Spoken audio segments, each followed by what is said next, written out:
Citizenship amendment act का के विरुद्ध आंदोलन में शहीद हुए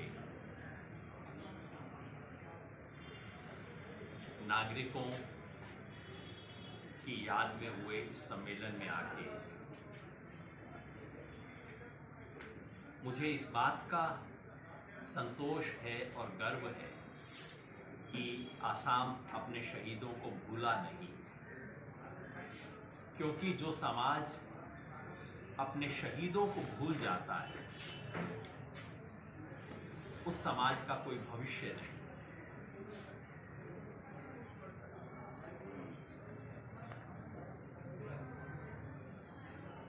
इसे आप संयोग कहें या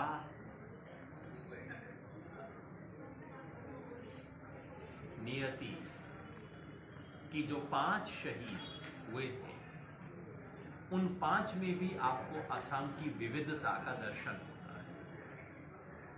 उसमें एक क्रिश्चियन है, एक मुसलमान है, एक आदिवासी है और 2 या 3 कहिए हिंदू समाज से। जो असम की बनावट है वो शहीदों में भी दिखाई देती है और यही असम की खूबसूरती है। का विरोधी आंदोलन किसी एक समुदाय का आंदोलन नहीं था, किसी एक क्षेत्र का आंदोलन नहीं था। ये भारत के संविधान में प्रदत्त समान नागरिकता का आंदोलन था। संविधान ने सभी नागरिकों को जो समानता का अधिकार दिया, उस समानता के अधिकार को हासिल करने का आंदोलन था।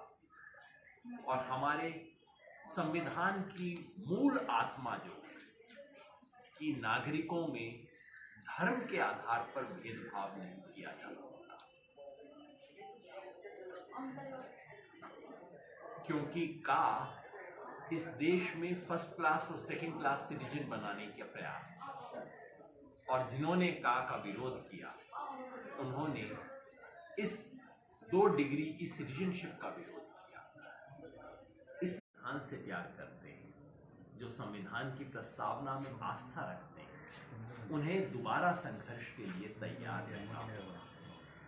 और यदि दोबारा संघर्ष होता है तो उसमें संघर्ष से मेरा मतलब लोकतांत्रिक शांतिपूर्ण संघर्ष से है।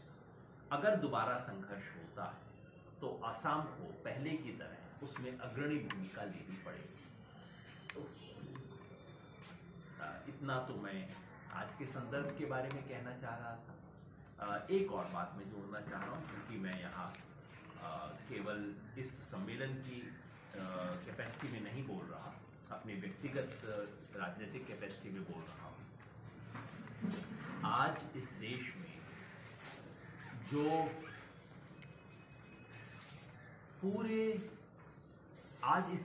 जो संकट है वो संकट केवल एक बुरी सरकार का संकट नहीं है, वो संकट केवल लोकतंत्र बचाने का संकट भी नहीं है।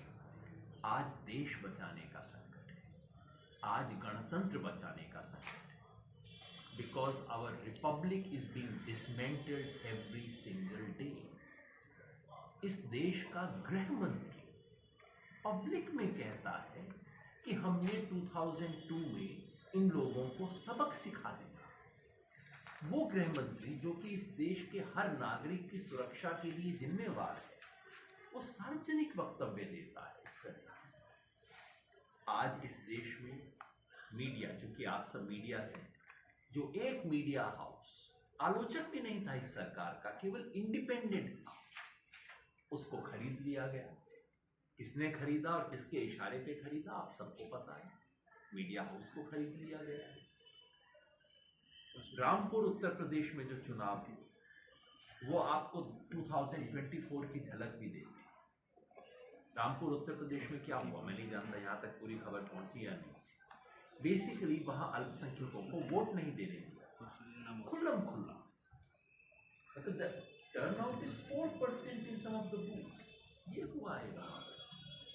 तो आज इस देश के गण वो बहुत महत्वपूर्ण है, क्योंकि बाकी देश में का के विरोध को केवल मुस्लिम समुदाय के आंदोलन की तरह पेश किया गया। असम ने इसमें हिंदू मुसलमान के डिवीजन को समाप्त कर इसे सभी वर्गों का आंदोलन बनाया। इसलिए असम की भूमिका इतिहास में रेखांकित की जाए और इसलिए मेरे लिए एक विशेष खुशी तो नहीं कहूँगा, संतोष का विषय है कि हम इस अवसर को याद करने के लिए 12 दिसंबर को यहाँ पे एकत्रित हुए। मैं ये भी कहना चाहता हूँ कि वो खतरा अभी समाप्त नहीं हुआ का अभी भी इस देश का एक कानून है, काला कानून है, लेकिन कानून तो है आज भी। जनता के विरोध को देखते हुए सरकार का साहस नहीं हुआ है कि अभी तक इसके रूल्स बना के इसको इंप्लीमेंट करे। लेकिन मेरा अनुमान है कि अगले 1 वर्ष में सरकार एक बार फिर कोशिश करेगी, क्योंकि अगले 1 वर्ष में दोबारा इस देश में चुनाव की तैयारी के लिए हिंदू मुसलमान टेंशन क्रिएट किया जा सके, इसका बार बार प्रयास होगा और बाकी देश में इस आधार पर हिंदू मुसलमान किया जा सकता है। इसलिए का को लागू करने का प्रयास होगा। इसलिए देश भर के और इस चुनौती के सामने इस देश में एक आशा की किरण बन के आई है, भारत जोड़ो यात्रा। भारत जोड़ो यात्रा जो कि 7 सितंबर से कन्याकुमारी से आरंभ हुई और जनवरी के अंत में जाके कश्मीर में श्रीनगर में समाप्त हुई। उस यात्रा ने इस देश में चुप्पी को तोड़ा है, स्पाइरल ऑफ साइलेंस जो था इस देश में उसको तोड़ा है। उस यात्रा ने इस देश में सही जो मुद्दे, बेरोजगारी का मुद्दा, गरीबी का मुद्दा, गरीब अमीर के बीच जो खाई बढ़ती जा रही है उसका मुद्दा, उन प्रश्नों को इस यात्रा ने रेखांकित किया है, प्रश्नों को उभारा है और इस यात्रा ने देश में नफरत की जो राजनीति हो रही है, जो घृणा, सांप्रदायिक घृणा जो इस देश में पैदा की जा रही है, उस पर सवाल उठाए हैं, उस दीवार में एक छेद किया है।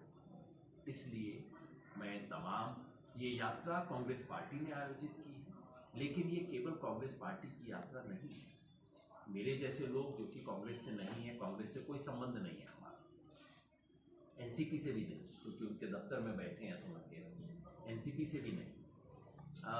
हम जैसे तमाम छोटे दल, जन संगठन, जन आंदोलन इस यात्रा में शामिल हुए, क्योंकि हमें लगता है कि ये यात्रा इस देश में कुछ बड़े सवाल, नफरत की राजनीति, जो politics of hatred and division जो हो रहा है, बिल्कुल classic British style, divide and rule, इस वक्त सीधे फूट डालो और राज करो की राजनीति चल रही है। उस राजनीति के सवाल उठा रही, उस राजनीति को चैलेंज कर रही है। इसलिए हम उस यात्रा का समर्थन कर रहे हैं और मैं आपके माध्यम से अपील करना चाहूँगा सभी देशवासियों से कि इस यात्रा में और इस यात्रा के बाद जो नफरत की राजनीति और झूठ की राजनीति जो चल रही है, उसको चैलेंज करने का जो राष्ट्रीय अभियान है उसका हिस्सा